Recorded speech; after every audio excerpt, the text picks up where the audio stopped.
Okay. Still in Hebrews. Okay. The word pistis, meaning to be persuaded. No word for faith in Greek. But here's some really fun words. P-A-R-E-P-I-D-E-M-O-I.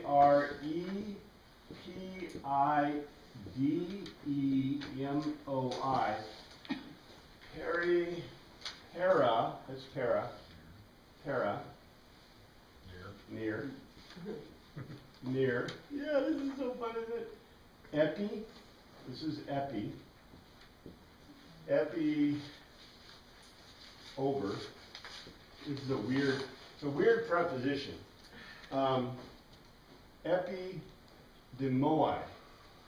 And the specific word is epidemos. And so demos, let's see, demos, to bind. It's like epidermis. I think it is epidermis. Epidemoi means to bind. To bind. Let's see. Where's demos? To bind, literally to bind. So yeah, to bind the skin or bind the body, right? Yeah. But it means socially. So the public. But near overbind or near overbind. Overbind, bind together. Near overbind means to make oneself at home. Now look at the IE, and the IE always is interesting to me because the IE always makes you go, well, is this why did they pick the word because of what it means in translation, or they give you for example, to make themselves feel better about what they did with the translation? I don't know, but it means to make oneself at home. So we understand that, right? So you go into the house and you sit down in the best recliner and you turn on the TV and you kick your feet up and you say, can you bring me a beer? Is what Martin Luther would say, right? Bring me a beer. Just want you to know. So that would make yourself at home. But the word is translated for us to be a pilgrim and a stranger.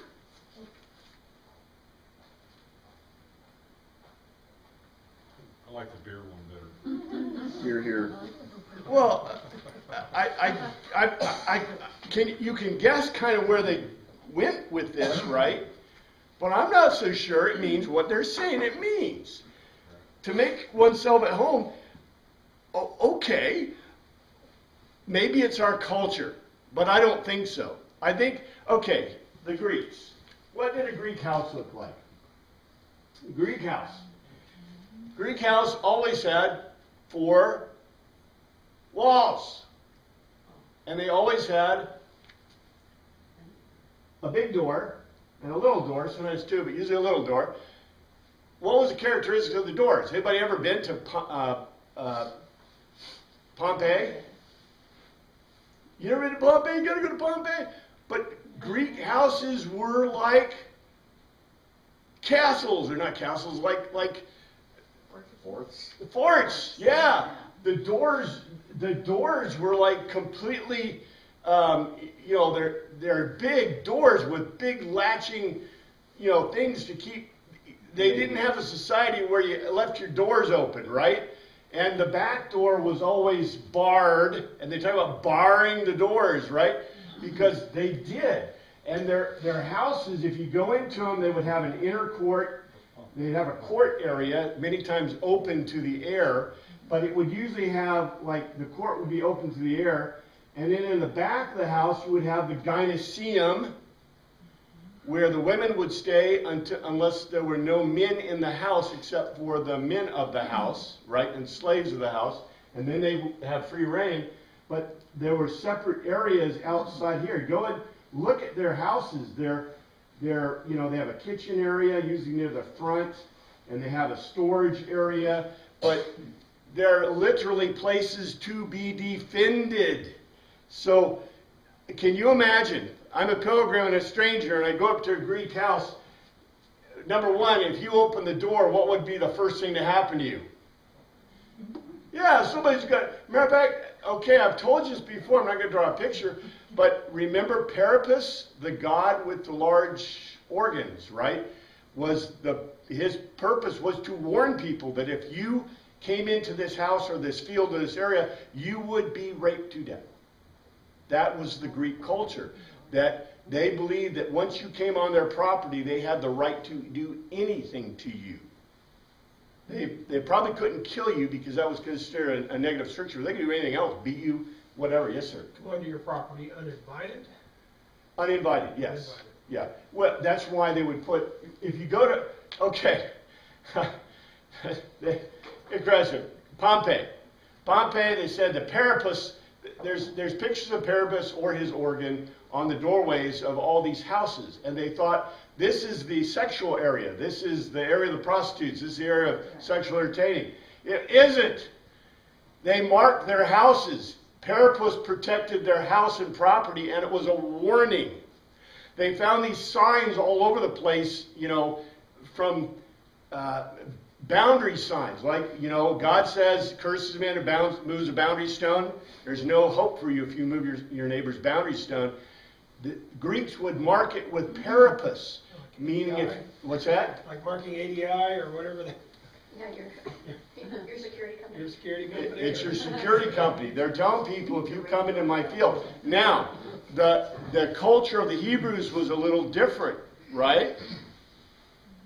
What did the Hebrew culture say about strangers in your field? You're supposed to let them have the gleanings. Not mistreat them. But I bet you, okay, you can let them have the gleanings, and that's correct, absolutely correct. So they didn't consider the fields open, you know, that you could walk across private property or whatever, but you were to invite the beggars and the whatever in to take the gleanings afterwards. Now I bet you $10 if the poor were out there gleaning your field before you harvested it, somebody would be out there hitting them in the head, okay? Because that's your private property. But in any case, I sincerely doubt that the Greeks have a word that means pilgrim or stranger, that means to make oneself at home. Walking into a Greek house would get you smacked in the head before they would invite you to sit in the recliner and turn on the TV. Just saying. In the Hebrew culture, I very much suspect, especially since they were Greekified, they were Hellenized, there's no way that... how long have they been Hellenized? In the period we're talking about? Oh, several hundred years. Several hundred years. Over 300 years, almost 400 years, they've been Hellenized. So they lock in their doors? You betcha. You know, just say it. Here's the other word. This is we don't use this one very much, but it's the ZX, Xi sound. Z-I-N-O-I. Xenos. And we use this word in English. It's Xenos. It's Xenos. It means foreign. Foreign. Now, yeah, xenophobia, foreign. Xenophobia means fear of foreigners. And this is a word that means foreign. So, para-epidemos, there's no way that para-epidemos is the same word as the word that means xenos, right? And there is no fear of foreign, this means foreign. Now, we know how the Greeks thought about foreign, right? The Greeks thought about foreign. If you did not speak Greek, you were a barbarian. The word is barbaros. The word for languages that are not Greek is barbaros. If you were a non-Greek speaker, you were considered a barbarian and therefore foreign. Well, you could be a foreign but still speak Greek, and then you were at least on the trail. The biggest problem, though, is dialects, right? Although it is really funny. Have you noticed that a lot of the British actors and actresses have started using English American accents? Yeah, I'm always surprised when they have a trailer that's, oh my gosh, they're Brits. I have no idea. Well, I think it's kind of funny, right? Because that's what my kids always did was the Monty Python accents, right? You fake that you had the British accents, and everyone did them all, right? And now the British are doing American accents, but the Germans always did that too. But can you imagine doing American accents in German? That would be interesting. Well, let's see how this fits. I guess that would be what So remember, focusing. This is a logos. We're doing a logos to telos about in Hebrews. In Hebrews, the logos to telos, the overall logos to telos. I told you, I am arguing, and I think we can argue together. This two writers because he used the we form in the Greek. And we, by the time this is set, the setting of this, we know it's probably after 70 AD, the destruction of the temple in Jerusalem. So the destruction of the temple, all the priests and everybody went out, and where did they go? They went to Alexandria.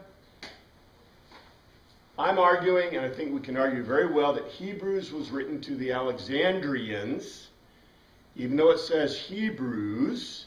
If we have looked extensively in the documentation. So writing to the Romans, the Greeks, the Hebrews, the Jewish people there in Alexandria, and to the Egyptians themselves. So it's multicultural in its expectation and talk. But it's a logos to telos, which, okay, Hellenized for 400 years. What are you writing? Greek. Logos to telos. It's your culture, it's your language. Alexandrian Jews. How long have they been Hellenized? And how long have they been there? Since Alexander the Great.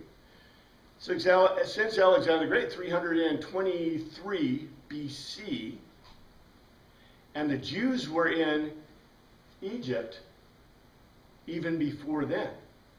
Why did Joseph and Mary go to Egypt? To escape Herod. But why? Because there were other Jews down there. Because Alexandria, okay. This is that part that we miss, because this is in the apocryphal documents. And the Maccabees, first Maccabees tells you all this, but there's still this there's this thing between 432 with Malachi. Malachi is the last book of the Old Testament, right? And then 432 BC we begin in the New Testament in 6 BC. Well, that's over 400 years. Didn't somebody write something? Yeah. We studied it. I actually went over the Apocrypha. It's called the Apocryphal Documents. The Apocrypha was those documents. And why do we not have them? printing costs. Because of printing costs. Yeah. They're coming back into our Bibles. But guess what we all of a sudden did with them? Old Martin Luther thought that, or Martin Luther expressed, that they were not as good a histories as the Old Testament documents. He also didn't like Hebrews, 3 John, James, Jude, and Revelation. And he put them in a separate place. But we said, Marty, nah, we're not going to do that. We should have done it with the Apocrypha too, but we didn't. So, yes, for 400 years, we have the Apocryphal documents. And in that period, it will tell you, or you will figure out or learn, that there are 4 schools of Judaism. There's the Jerusalem school, the school of the Galil. There is the Babylonian school, and there's the Alexandrian school. Because there are Jews there. And there are Jews there since the... How many diasporas were there? There's at least... Assyrians and Babylonians are two big. There's at least 2. Now the Assyrians were taken for slaves and not let them go. They assimilated them. And that was mostly the northern kingdom. But guess what happened? We know what happened during this period, because it talks about it in the Old Testament. Where did a bunch of the Jews go when the Assyrians came down? They didn't find a happy place in Jerusalem in the southern kingdom. Where did they go? They went to Egypt. That is right on the money. That is in the Old Testament. That's something we kind of gloss over. But a lot of the Jews that were, the Assyrians came in and they were pillagers and burners, okay? And they pillaged and burned and took them away. That's why Noah going to Nineveh was such a big deal. Because the Ninevites... Huh? Jonah. I'm sorry, Jonah. That's why Jonah the whale. Noah the whale too. No, I guess Noah didn't have whales in his. Maybe they were. Jonah, that's why Jonah going to Nineveh was such a big deal, was because the Assyrians were cutthroat, right? And so, but we know in the Old Testament that lots of them went to Alexandria. Nobody would go to Babylon at this period. The second diaspora was the destruction of the southern kingdom. And the destruction of the southern kingdom, basically, what was it, Darius, right? Darius took northern and southern kingdom and incorporated them, but then he left the peasants, the poor people, and took the leadership. This is a new idea in the world. I told you, this is a second frame. The original conquerors took everybody home, and they didn't like the results, because what happened was it diluted their culture, diluted their society, and they said, this isn't working. So the next group of conquerors said, let's do this. Let's take the rich guys and the wealthy, and then we'll have the money and their education. And how did that work out? It was probably really good, but it really diluted their culture. The Babylonian culture. Is Babylon around? It's ruins. Huh? Yeah, it's ruins. That's not terribly far from it. Yeah. Well, part of the problem, the reason they're ruins, is because their culture was diluted in a lot of ways, and they were unable as a culture to recover. So the Romans had a better idea. What was the Roman idea?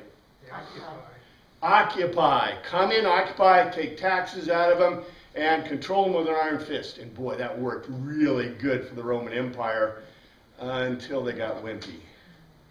If you don't hold an iron fist, then if you don't use an iron fist and take their money for your aqueducts, and then they complain because the water's fresh. I don't know. But remember, we're talking about Hebrews, and in this period, the Alexandrians, because here is one of the great diasporas. And the great diaspora was the diaspora of the priests. The Essenes, remember our groups.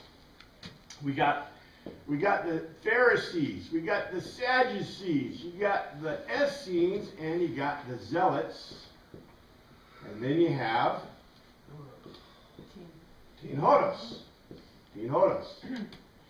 And so in this period, what happened to the Essenes? Romans whacked them. What happened to the Zealots? About the same as the Essenes. They're toast. What happened to the Pharisees? Well, they're out proselytizing the world. They're the ones who were in the diaspora to begin with. So they're out there. They are the ones running the synagogues. And guess what? Every city just about has a synagogue. I've talked about this before. This is a huge cultural thing. But the Pharisees are out there proselytizing, which is illegal. It's illegal. But they're out proselytizing. And guess who's proselytizing alongside them? Teen Hodos. I mean, this is like, they've got their camp meetings going on, side by side in Rome, and they're all illegal. In fact, they got caught at it a couple of times, Teen Hodos was really happy about it and was moving. But anyway, what happened to the Sadducees? They converted. Acts tells us that a large number were converted. As a matter of fact, Acts is written probably to the high priest in Jerusalem. When I taught about Luke and Acts, Luke is written to Theophilus. Theophilus means God lover. It's the name of one of the high priests in the period after the death and resurrection of Christ. Who do you think it was? Okay, I'm just saying. But we know Acts was written, and Acts says that lots of them were converted. Yes, sir. I can't remember. Were the Sadducees the ones that believed in an afterlife? No, they didn't. They didn't believe in afterlife. Remember, Orthodox Judaism, the pure Orthodox Judaism, does not believe in an afterlife either. They believe you go to Gehenna. Well, they don't believe you go anywhere. So they've kind of changed. Yeah, there's no Sheol or Gehenna or anything. The Pharisees believed there was an afterlife, and that was one of the huge fights, because that was one of the big fights between the Galil and the Jerusalem school. Because the Jerusalem school was run by the Sadducees, and the school of the Galil was run by the Pharisees. And so there are huge things going on around the Bible. It's like our picture of the cosmos and Philosophia and the gay, right? And the gay is like what we see in the gospel. But yet all around it is this rest of the world going on. And, unfortunately, this is part of our cultural blinders, right? Because when we learn the New Testament from Sunday school on, and we're little kids, and we get, well, how many did you hear about Soitness, or the schools of the different schools of Judaism? You hear about the Pharisees, Sadducees. You hear about the Essenes and Zealots when you're in, 6th grade Sunday school? I'm like, well, why not? Justin Martyr wrote about him. He's one of the apostolic fathers. What about the apostolic fathers? Did you have to go to college to learn about Tertullian and Justin Martyr? And, why? Why? Right? These are the histories of Christianity. As a matter of fact, one of the biggest arguments that I get all the time from the leftist crazy class, what do they say about the New Testament documents? They're made up. Well, they're made up, but if they always say if they were true, there'd be more evidence. There is more evidence. I keep trying to bring it to you. Soitness, all the apostolic fathers. I mean, we're talking about a body of literature. Okay, how big is the body of literature of Christianity compared to the body of literature from that time of non-Christianity? Why? It made an impact. It made an incredible impact on the world. So, when people say that, I'm like, did you even go to college? Did you learn? I mean, historians that are supposed to know. The rest of us, the historians are teaching us, and what are they teaching us? Oh, there's no evidence. But then, well, they'll use, what's his name, all the time in their teaching about the New Testament era. Josephus. Yeah, Josephus. Secondary witness at best, tertiary witness at worst. He's not even primary witness to events that happened. And late, wasn't it? Yeah, he's late. That's what I mean. He never saw it. He just got the records of it, right? His really late stuff is way tertiary. He may have seen some of the edge of the second, he may be a secondary witness because he talked to people, right, or heard from people. But he's not a primary witness. So why would they use a non-primary witness? Why wouldn't they stack up like I do for you every class? I say, here's the Hebrews, and here's Josephus, and here's the other documents of the New Testament, the Old Testament, the documents of the time, Soitness, all these different documents that exist. There is anyone who says that there is no other proof than the New Testament for Jesus Christ and for what happened in that period is an absolutely uneducated person. And it blows me away that gets propagated.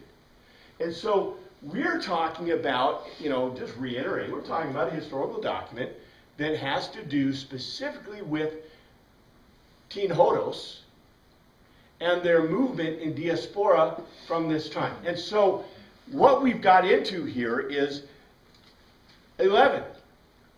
But persuasion stands, this is the first verse, the translation I gave you, but persuasion stands under an expectation of proof of deeds not seen. Of an expectation of deeds not seen. And the reason this resonates in this period, The second verse, assigning a reason, in this the members of the Israelite Sanhedrin became a witness. What is the main problem in Hebrews at this moment? The temple doesn't exist? The temple doesn't exist, but the people are no longer a direct witness. We're talking about, okay, there are still some, but this is around, okay, the temple was destroyed in 70 A.D. Christ, put on a chart. So here's the temple, 70 A.D. Here's Christ, his death and resurrection, 33 A.D. And so we've got 30-something years, but the people that were there were about the same age as Christ, 30 or so, right? We still have living people, but they're dying out. This is like the World War II generation or the Korean War generation, right? They're dying out. So you have a few, but they're dying. And so the author is recalling us to the witnesses because the deed's not seen. They're the same as us. We don't go out into the marketplace and see Jesus Christ in all his glory healing people or helping people or doing things, right? We don't see our pastors and priests and whoever walking out there. Now, maybe they could and they don't, or maybe they can't, and God is not, I've told you that when you see a miracle, it says the next words after the miracle in the New Testament. What does it say? And many believed. So maybe the need isn't here, but it's obvious from the point of this whole persuasion chapter that the witnesses are dying and they don't have the current evidence of witness. And they're looking forward to the second coming, right? They're all looking forward and they're saying, when is it going to happen? When's it going to happen? When's it going to happen? And they were in Jerusalem doing the sacrifices, which was their coolism, their cool thing from their past. And now, it's gone. They can't practice their religion as they have in the past. They can't practice their life as it has in the past. And what were the deeds? What were the deeds seen? The sacrifice, right? The deeds seen are the, matter of fact, our deeds seen. We just did it. We reflected and remembered the death and resurrection of Christ in the Eucharist. Isn't it astounding that people need this, the deeds seen? And so it says, but persuasion stands under expectation of proof of deeds not seen. Of not seen. Which is most correct. We need to see the deeds. We want to see the deeds. I think God has, and this is theological pull, God has given us beautiful deeds to see. Right? The pageantry of the church, the pageantry of the Eucharist, the pageantry of worship allows us to see deeds and reminds us. The baptismal font reminds us of our baptism. Right? Those are the deeds seen that are the reflections of things in heaven. And this is all theology. I'm sorry. I threw it into the theological pot, but I want you to see how this connects with these people. Because they're just like us. They want to see deeds. They want to see people healed. They want to see things happen, right? We want the expectation of the prayers. I thought it was a beautiful prayer today because the expectation of the prayers is we expect God to not necessarily solve our problems, but to relieve our misery. Right? And that's a promise that God gave us. So anyway, this is what we're looking at. What is the expectation of this promise? And the Hebrews are living in an age, look, at least they're not knocking down your doors and beating on you with sticks, right? And killing you because you're a Christian, because you're Teen Hodos. That was happening to these people. And the rule of law did not necessarily exist in that time, although I would say they're a less savage time than today. but that's another point. We were at 12, and let me read you 12. This is the NIV. And so from this one man, and he as good as dead, came descendants as numerous as the stars in the sky, and as countless as the sand on the seashore. The translation, here is the translation I gave you. We've already parsed this. Through which thing he procreated and produced one offspring. And these things after he died became the fullness, just as the constellations of the sky, and unnumbered just as the sand near the lip of the sea. I do want to point out something. Was anybody else the prodigal son is the sermon of the day and also the thing of the day. Did anybody else think with me? What if you were to, okay, these are Greeks, listen to this, and these Hebrew people are listening to Greek thought. The Logos to tell us, where did the bad son go? We don't know. It's open question. Oh, yeah, we do. Something else. What's that? He went to where they had pigs, but he started in Hebrew territory. You guys know where he went. You need to read my book if you didn't, right? He had to go to the Decapolis. He had to be in Decapolis. Here is the Sea of Galilee, the Sea of Galilee.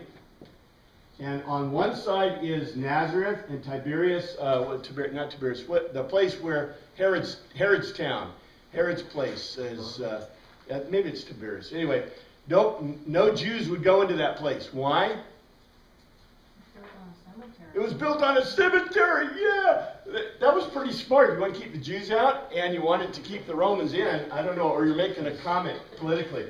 But here is Galilee. Where Jesus in Nazareth right here. Here's Nazareth. So the Decapolis is right across the river on the other side. The Decapolis is Decapolis because it's Greek. Big time Greek. And guess what? Okay, remember the pigs of Gabardine and all that stuff? And Jesus, they went to the sea. But why pigs? What's the big deal about pigs? Well, no, they're unclean, but they are the sacrifice for Zeus. Yeah. Okay, look. Maybe I'm thinking too much in English style, but if I read the parable of the son of the prodigal son, to me, as a Hebrew thinker or an English thinker, it's a beautiful metaphor about Greeks and about Hellenization. He went to the people of Zeus and they didn't help him. Is that what you're saying? They didn't take care of him? No one gave him anything, it said. Yeah, he was hungry. He was hungry, destitute. He's trying to find the meaning of life, right? In Greek culture. And wound up in pig slop. Look, everybody who heard this got it, right? And so when we see, all right, this, for example, it says, after he died, became the fullness just as the constellations of the sky. And the word in constellation of the sky, the word is Oranos, the Asteron. Asteron means stars. What are stars to the Greeks? Gods.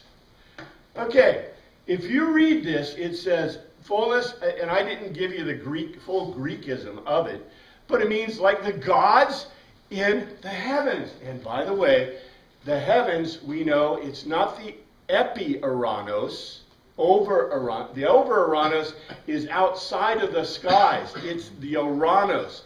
The Oranos is within the gay, or at least in the Philosophia, right?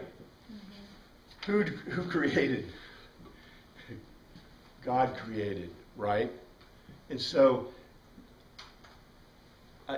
this is, if we put on our Greek culture and our Hebrew cultural hats, especially our Greek cultural hats, I think really help us with this. But he's saying literally, I mean, this is a blasphemous thought, that he's comparing Abraham to the gods. Now, he goes on to express the sand near the sea lip, unnumbered just as the sand near the lip of the sea. Why is that a big deal? Especially to our Greeks. What are the Greeks known for in this period? Seafaring culture? Not seafaring, sea fighting. Oh. They're warriors. They never lived down. Okay, I don't care about there were 100, if you read it carefully, there were 100 Spartans, 300 Athenians, and 1,000 Medes. But the guy who was writing the history only cared about the Spartans because he was Spartan. And so those Athenians got in the way, and so did the Medes. Okay? But they were the ones who held off the 10,000 Phoenicians, Babylonians, who they were fighting. Darius's guys, I think. Anyway, so the big deal is that since Alexander the Great, and even before then, the Greeks were not as the world did not look at them as great fighters. What happened to them? What happened to his fighters on the ground? What overcame them? The Roman legions. They were the ones who invented the, what's that thing called? The phalanx. The phalanx is great. The phalanx works against cavalry. It works well against, what's that? We had skirmishers, light dismounts. Skirmishers, chariots. You know, it was really good. It was okay, adequate against arrows and sling fire. But the phalanx failed against the mobility of the legions. If you ever read my books, I don't know if it's even printing more. I try to get somebody else to print it. But the Roman legions, because of the way they trained and the way they developed their legions, overcame the Greeks. And so this is a slap. When it says unnumbered just as the sand near the lip of the sea, that is a slap against the Greeks. Okay? And the thing about the Astron and the constellations is a slap against the gods of the Greeks. So I just want to throw that out, and let's look at Genesis chapter 15, where this comes from. Here's the relation. I'll start with 15:1. After this, the word of the Lord came to Abram in a vision. Do not be afraid, Abram. I am your shield and your great reward. And Abram said, O sovereign Lord, what can you give me since I remain childless? And the one who will inherit my estate is Eliezer of Damascus. Ooh, there's Damascus again, right? And Abram said, you have given me no children, so a servant in my household will be my heir. Then the word of the Lord came to him, this man will not be your heir, but a son coming from your own body will be your heir. He took him outside and he said, look up at the heavens and count the stars, if indeed you can count them. Then he said to him, so shall your offspring be. Now in the Septuagint, this would tell us, in the skies, the stars. The stars are gods in Greek lexicon. So this is obvious to the Greeks and the Septuagint people. Why is this a little bit, well, I'll let you make your own conclusion, but I would argue that you have two philosophical trains of thought going through this. Don't you? Because Abram's religious, or I don't like to use the word religious, Abram's view of the culture of the world came out of Polytheistic. Polytheistic, based in goddess. And what is she the goddess of? The moon. So the minute I say the stars and constellations, in both Greek thought and in this Hebraic thought, early Hebraic thought, what is Abraham thinking? My children will be like gods. And by the way, there was one, right? absolutely true. However, as it notes, in the Oranos, not the Epiuranos. Of course, this is early. Now, the other side of this thought is what? If we look deeply, as a rabbi would, into the Old Testament, what are the stars and the planets and everything else? Are they gods? No. They're created by the God, right? Yahweh within the gay, right?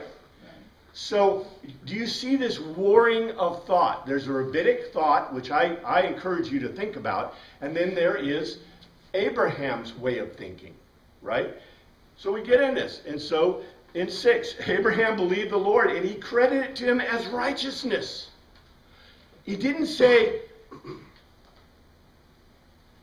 okay, in the Septuagint, this says, Abraham pisteo, was persuaded by God, and he credited to him as dikasune. Where have we heard these words before? Right here in Hebrews, right? It's like he copied it from the Septuagint. Amazing. He also said to him, I am the Lord who brought you out of the Ur of the Chaldeans to give you this land to take possession of it. For Abraham said, O sovereign Lord, how can I know that I will gain possession of it? The Lord said to him, bring me a heifer, and this is where they did the heifer thing. Basically, this, somebody mentioned this last week. Oh, I don't want to take a whole lot of time on this point. What was the first covenant? First covenant was with Noah. Adam. What was the second covenant? Oh no. Second covenant was with Adam and Eve. The first covenant to Noah was, or to Adam was, don't eat the tree. It was not to Eve. The second covenant after Adam's fall, not Eve's fall, ladies and gentlemen, was Adam and Eve. God said, you inherit the world, conquer it, go work, right? Because that is the second covenant. The third covenant is the Noahic covenant.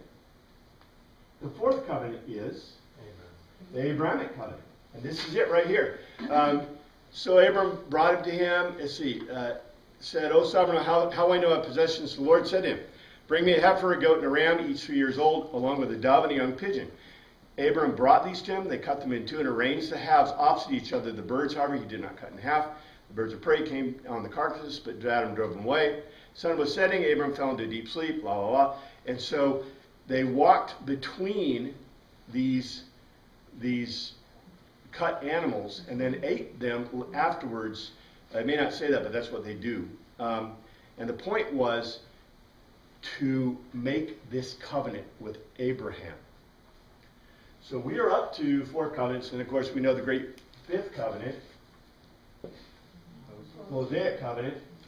And then I don't like this idea in theology, but I'll tell you it. Many people think or believe or have an idea or are convinced there is a 6th covenant. And that covenant is the covenant of the Messiah, which is, I don't know, we call it the Jesus covenant. There are many, especially Plain Church has that view. A lot of us hold that the covenant has not changed, that, for example, we are still bound by the same covenants. The reason Jesus is, well, this is what the Hebrew teaches us, not a new covenant, but rather that what? The covenant of old has been finalized and completed by Christ. So that's the beauty in this. Genesis 22 continues with this point. I'm not going to read the whole thing. Let me see. I'll read the first verse of 22. Sometime later, God tested Abraham, and he said to Abraham, here am I. And this is the whole point of where he went to sacrifice Isaac, and God provided another sacrifice.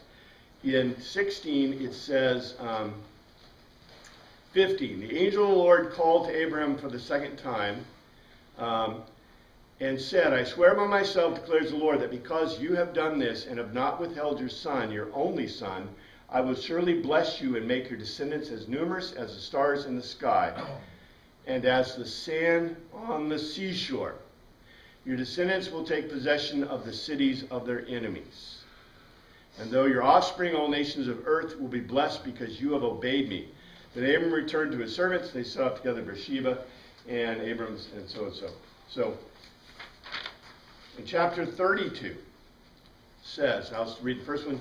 Jacob also went on his way, and the angels of God met him. And then this is where Jacob was with, the camp of the law of God.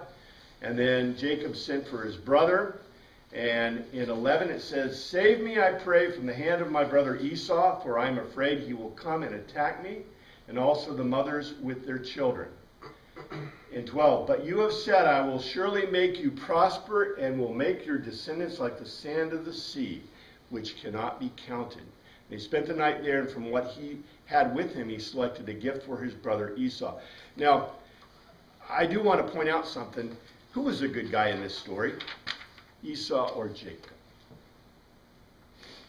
Jacob cheated, so I can't call him good. And the other thing is, Jacob was in great fear of his brother. But how did his brother answer him or greet him? Do you remember? Like the prodigal son and the father. I mean, look, it goes back to what I said before. I really think, and you guys can have a negative view of Sarah if you want, but I think Hebrews gives a positive view of Sarah. But I think the view, okay, the reason, and who mentioned this? Somebody mentioned this last week, and I thought it was a beautiful thing to mention and always to remember. That I would like us, at least from our, from our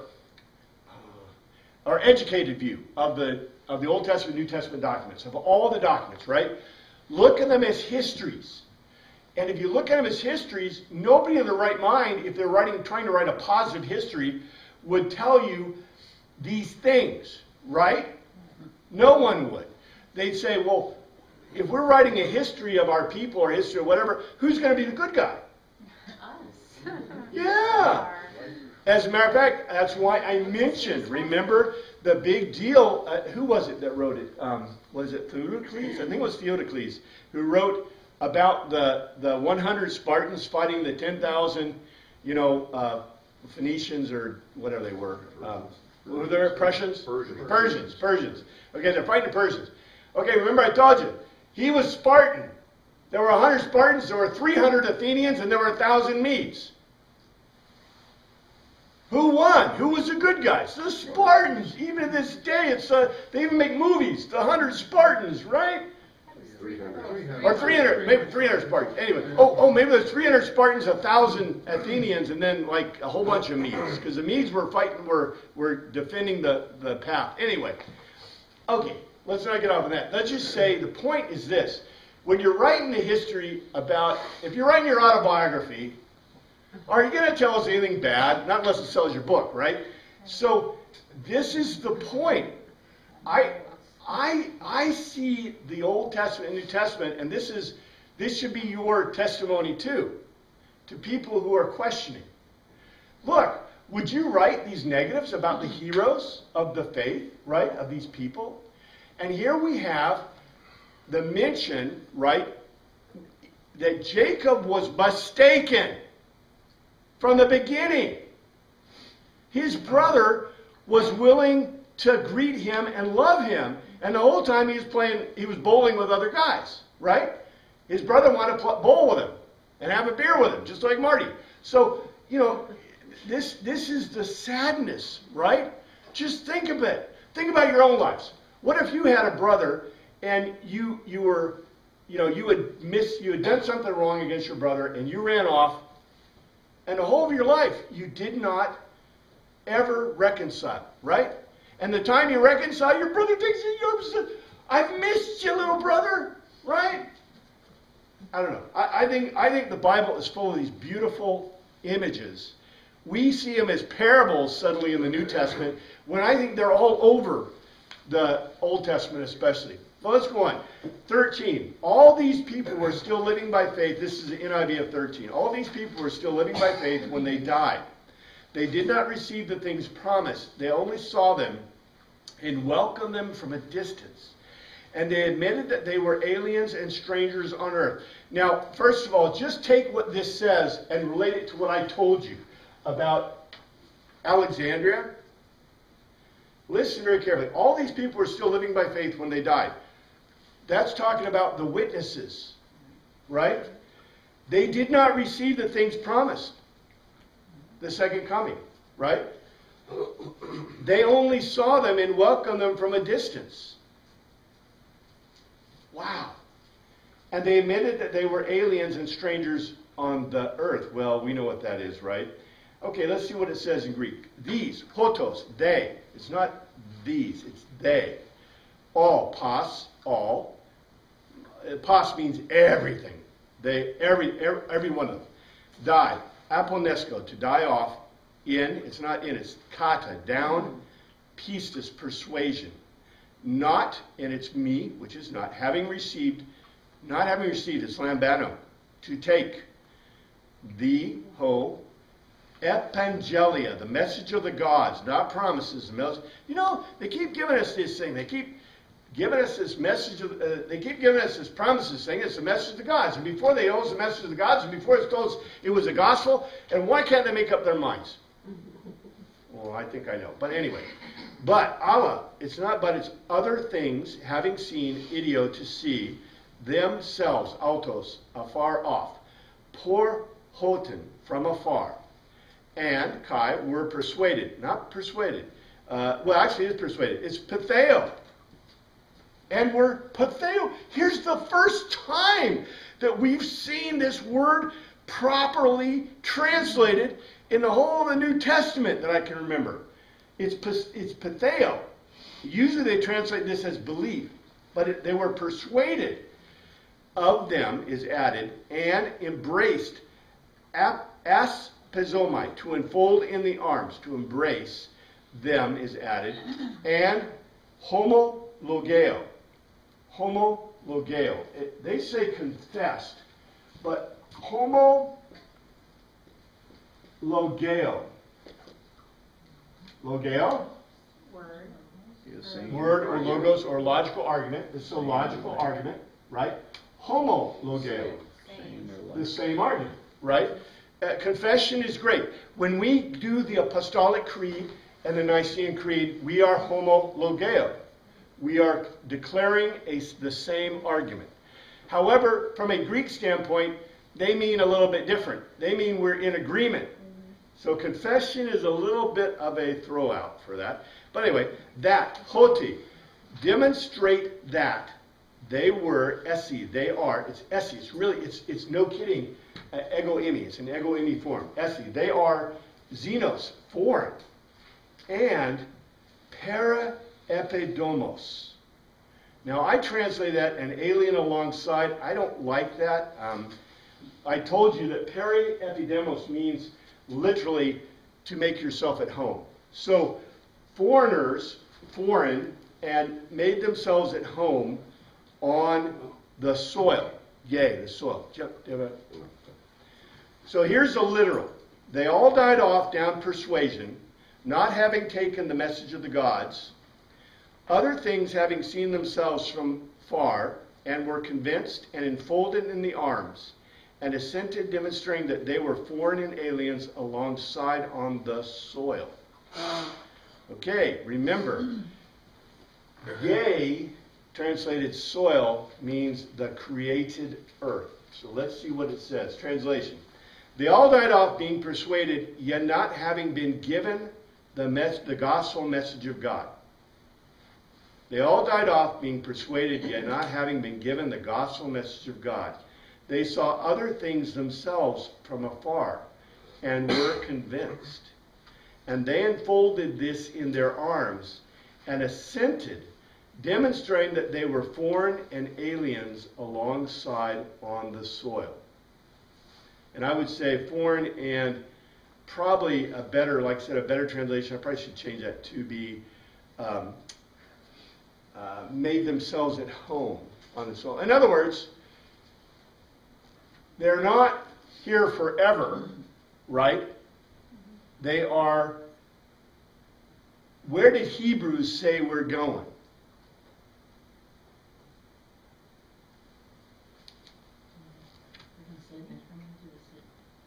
To the holies, to God's temple in the Epironos. New Jerusalem.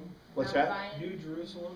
Well, they don't use, Hebrews doesn't use that word, which I think is interesting because we may see the metaphor here.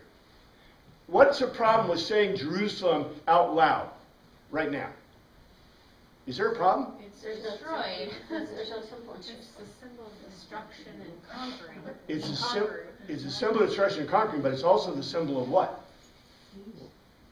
Oh, no. Well, currently division, the Israel-Palestine conflict, is that where you're leading? Well- In the contemporary times? Okay, let's say that I have, the Romans have just destroyed Jerusalem because of why? Why they destroyed it? Just because it was fun to do? No, because they were rebelling against Roman rule. Because of rebellion. So you go from Jerusalem to Alexandria, and now you start saying at the top of your voice, Jerusalem, Jerusalem. What are the Romans thinking? You're going to try to start a rebellion. You're going to start a rebellion here, right? So, this is like yelling the Alamo in Texas during the Mexican-American War, right? You are inciting. And so the Romans don't take that very well. What will happen to you? Go whack. So I would expect to see in Hebrews. Now, look for it. We will look for it. We will find it because we'll hit it very soon. But the metaphor in this is to press us to Jerusalem as the point, right? Because that's where the witness took place. And so, as we go through this, to me, this is really exciting. I hope it's exciting to you as it is to me because I just love this historical kind of points of these things. And it's so in-depth in how our author, I wish we all had the Septuagint memorized. I don't. But in any case, we thank you, Father, for your word. We pray you look out to us this week. In your name we pray. Amen.